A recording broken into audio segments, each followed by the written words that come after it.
It's become clear that no consensus has developed to support the administration's proposal to meet this crisis. I do not believe that the plan on the table will pass as it currently stands, and obviously we are running out of time. So I'm returning to Washington to seek 5 fundamental improvements to this critical legislation. I've laid out these principles over the past week.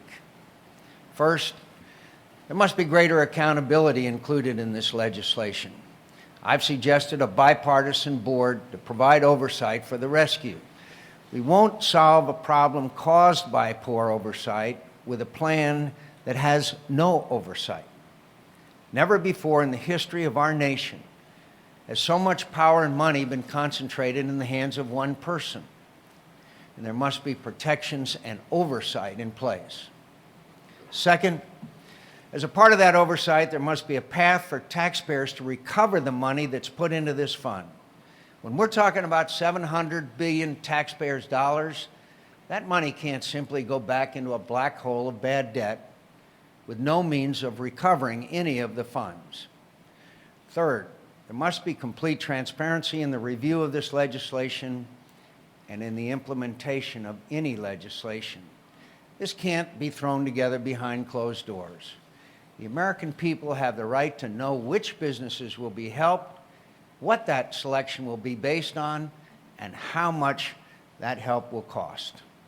All the details should be made available online and elsewhere for open public scrutiny. Fourth, it's completely unacceptable for any kind of earmarks to be included in this bill. It would be outrageous for legislators and lobbyists to pack this rescue plan with even more taxpayer money for favored companies. And frankly, members of Congress who would attempt such a thing are scarcely better than the most reckless operators on Wall Street. Fifth and finally, no Wall Street executive should profit from taxpayers' dollars. Let me put it this way. I would rather build a bridge to nowhere and put it square in the middle of Sedona, Arizona, than take money from teachers and farmers and small business owners to line the pockets of the Wall Street crowd that got us here in the first place.